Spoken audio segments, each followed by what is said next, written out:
Hello friends, welcome back to my channel. Today we're going to be talking about my favorite topic, Ketovore.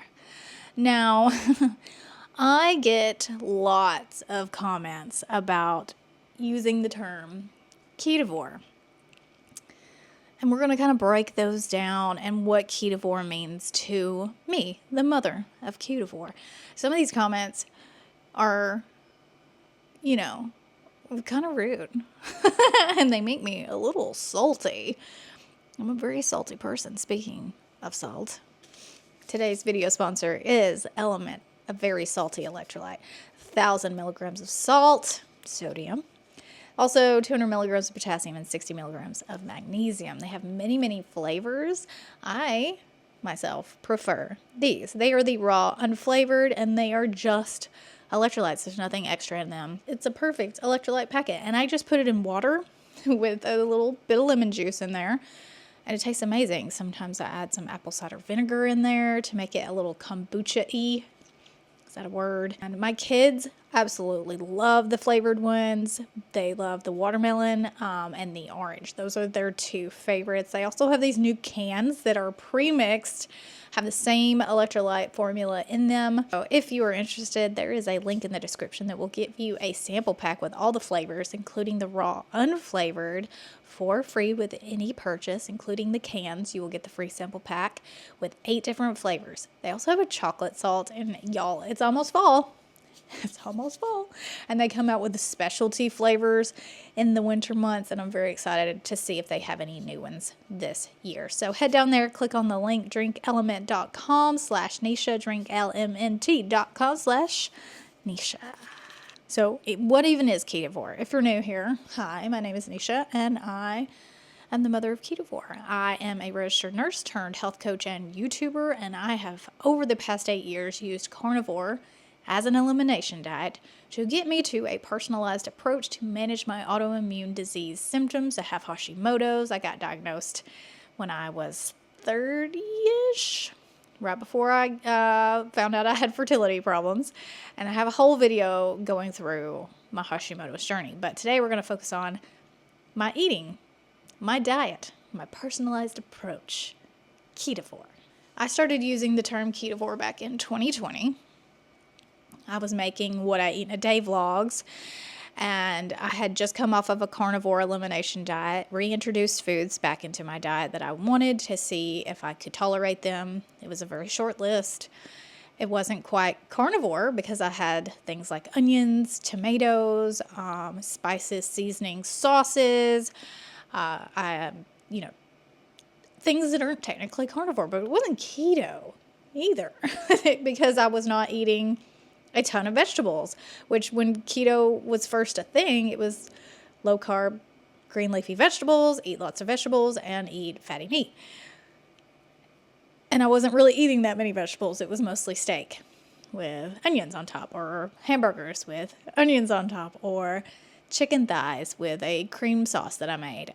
Very simple things.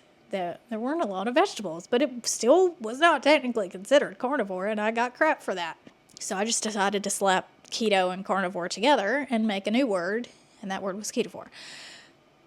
And it stuck, and I just kept using that word until people started, manipulating it, and I don't know, I just got a little irritated, and so they kind of backed off from using that, and I started using meat-based, because I was like, I'm just getting so much crap. I'm tired of getting crap. So many people, even though I was using the term Ketovore, still were like, that's carnivore. And then the carnivore people were like, you're not carnivore. And then I would be like, yeah, I know. That's why the title says Ketovore. Like, what?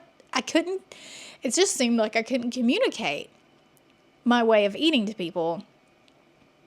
They just couldn't wrap their head around this personalized approach. So then I started doing meat-based, animal-based, whatever, Neisha diet. But really, it's still Ketovore. It's still what I've been eating for the past a long time, because even before I called it Ketovore, that's basically what I was doing. I never was a vegetable person, and I don't like fruit. I just don't like it. And so really my entire ketogenic carnivore journey has been Ketovore, which is meat-based, with very specific vegetable sauces, seasonings for me that work really well and keep me on the sustainable way of eating that keep me happy, healthy, and, you know, kind of fit. I don't work out, but like, you know, I look okay. And so that's what I've been eating. When I define what Ketovore is, there are two things. There are two categories that I kind of put Ketovore in. So one is a lifestyle and one is a challenge, or like a gateway to carnivore as an elimination diet. So if you were keto, the next step would be Ketovore to start limiting things. And then you would go to one level of carnivore. There are levels of carnivore. And then all the way to lion, depending on how much you wanted to eliminate, how severe your symptoms are, like how long you've been sick, what autoimmune disease you have. This is not a weight loss scenario. Do people lose weight when they go through this protocol challenge that I've done in our wellness community? Yeah. But that's not the point of it. The point is to figure out where you fall on what my husband likes to say is a proper human diet spectrum. Are you okay with adding in more things, or are you one of those people that is just severely sensitive to like everything because you have multiple diseases, you've been sick for a long time, and you ate trash for most of your life? So where do you fall? So Ketovore, there's a video called 13 Basics to Ketovore that I made in, 2021. It's a while ago. And it walks through all the steps of the Ketovore challenge, which I run in our wellness community every January. I don't know if I'll do it this year or not. I don't know. We'll see. If you're in the community, you will know before everybody else what I decide to do. I will do a challenge in January. I'm just not sure which one I'm going to do. So as a challenge, Ketovore is keeping your carb count, your total carb count under 10 grams. You are allowed to eat, so you eat a carnivore appropriate diet, meaning all meat 5 days of the week, but you're allowed to have seasonings and sauces as long as they're clean seasonings and sauces. And then 2 days out of the week, you have a flex day where you add in one vegetable and you still keep your carbs under 10 total grams per day. That's the watered down version. And then there's Ketovore, the lifestyle, which is what I currently am using, which is I put myself through carnivore elimination diet multiple times, multiple different levels. I have had dairy free. I have had coffee free.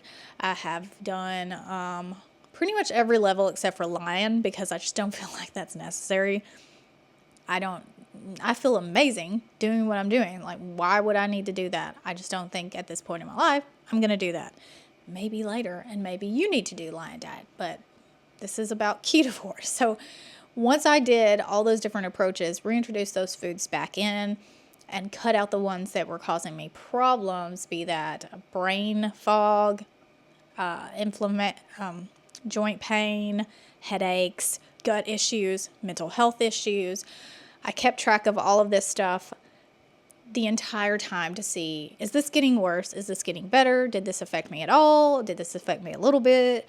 How often can I have this food? Is this a red food, a yellow food, or a green food? Some of you have heard me talk about that before. A red food is a food I can never, ever have, ever. A yellow food is a food I can have sometimes in small amounts. And a green food is I eat it as much as I want every single day if I want, and nothing bad happens. Yellow foods cause me some sort of problem, but not a severe problem. Red foods cause me very severe problems when I consume them. Red, yellow, green. That's how I categorize all of my food. So most of my food comes from meat. That is my green foods. Onions are also a green food. Tomatoes are a green food for me. Sauces and seasonings, green. Yellow foods are something like sourdough bread. I can have that every now and then. It's totally fun. Nothing happens. Do I eat it every day? No, I don't. French fries, things like that are like treats. I'm not eating them every day, but if I eat them once every blue moon, when we're on a vacation or something, nothing actually happens. And then when I get back to the house, I'm just back to it. There's nothing in my house that is a red food. Not one single thing. Because why would it be here? There are no cookies, cakes, candies. There are no Doritos, There are no Cheetos. There are no snackety snacks that come from the center aisle. There's no cereal. There's no junk food, Franken food in this house. And I would never eat Lucky Charms again. I would never eat a Ding Dong again. I would never eat things that come in boxes at the grocery store that are very obviously unhealthy and do cause me immediate severe reactions. High processed, sugary, carby things make me feel awful. Awful. And I don't want to feel awful. It's not that I don't think those things are tasty. Sure they are. I mean, not really, honestly. They kind of taste like chemicals now that I haven't eaten them for a very long time. Like I had, what was it that I tried? It was macaroni. I don't remember, but it was a packaged food and I was like, this tastes like trash.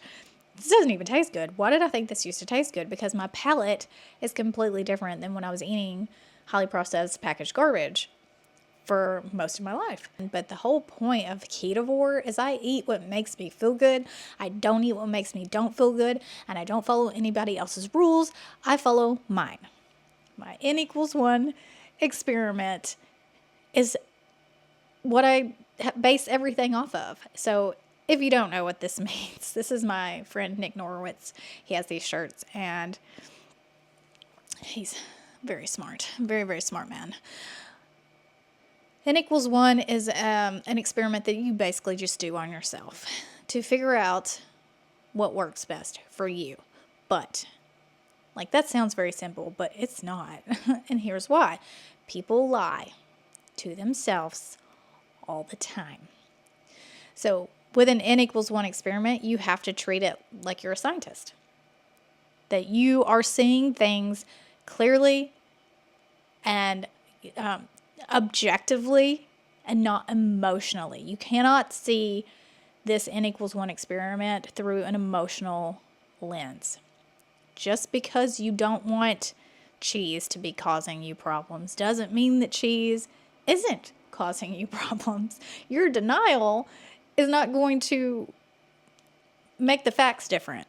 So the very specific things that I teach my clients and the people who are in our wellness community is honesty. That sounds simple too, but it's really not that simple. We love things. We have emotional attachments to things. We have emotional attachments to food. We have cultural attachments to food. There are many things that go into why we eat certain foods that if you're not being honest with those type of things, the N=1 experiment is going to have skewed results. So that's why we have trackers for you guys in the community to help you guys focus on the facts. Did you sleep like crap last night? Did you sleep well last night? Do you have a headache? Do you have, are you sad? Are you mad? Are you angry? Are you upset? Are you truly hungry? Or did you feel emotionally, did someone, peer pressure you into eating something? There's so many factors. That's why it's called an N=1 experiment. And you are really being a citizen scientist when you do these, because if you're not approaching these things that way, you're not going to see the results, because you are your worst enemy. You have to fix these things, and having a great healthcare team helps. It does. But at the end of the day, if you're lying to yourself and you're feeding your addictions and you're not addressing root causes and you're not addressing trauma and you're not addressing mental health and you're not taking care of your body with sleep, you're not moving your body in some sort of way, if you're not getting the sunshine in your face, if you're not touching grass, if your head is stuck up social media's butt, that you're taking on stress that isn't even yours, okay, these things matter. They matter. This is what it boils down to in my mind. It's 50% food and 50% everything else in your life that sucks, that you are allowing to suck, because no one can make you do anything. No one can make you feel anything. You have all the power over how you react, what your hand grabs and puts in your mouth, where you're sitting, what you're scrolling on your phone and watching. That is 100% in your control. All of it is. But acknowledging outside factors that can influence your decisions, that's a step most people just don't seem to want to take. My husband is amazing, and he's definitely played a part in my health journey. But he didn't do it for me. He didn't come cook for me. He didn't set up the plate. He didn't go do the grocery store. He didn't go through the healing mentally that I've done. He didn't do the work that I did to get here. He was a supportive person. He played a supporting role. You are the main character. You. It's you. It's this. It's this. It's maybe things that you don't want to talk about that are holding you back from reaching that next level. Sometimes the weight you need to lose ain't on your body. I didn't come up with that, but man, I love that term so much because a lot of you are not addressing the problems that you need to be addressing. Okay? It's not that you can't find a keto doctor. It's not that you can't find a carnivore doctor. It's not that. You can find a good doctor. I'm going to do a video about how to talk to your doctor because some of you really think you need a keto doctor or a carnivore doctor, and really you just need to know how to talk to your doctor, or you need to fire your doctor. I have yet to run into majority of doctors that I have worked with are not jerks. They're not out to get you, and they're not out to keep you sick. They genuinely want to help you. And if you help them help you and you work as a team, you can get a doctor to help you even if they think carnivore or keto is bonkers. You don't have to go in there screaming I'm carnivore either. You can just say, hey, I'm cutting down on processed food. We're not going to get into that video today. Nothing good is easy. I can't think of one thing that I've got in my life that was easy. Not one thing. Can you? It takes work. You're going to have to do the work. Y'all probably are going to hate me by the end of this video, but I'm just saying the thing that no one else is really saying. Carnivore will not fix all of your problems. But it's a step in the right direction for a lot of people. But it is not going to fix everything. It's not. You got to do other things too. You got to put a little effort in on top of changing your food habits. I started out talking about Ketovore, and I don't know, we went down a rabbit hole. Anyways, hey, thanks for hanging out with me. I hope you enjoyed this commentary on stuff. All right, love you, mean it. Bye.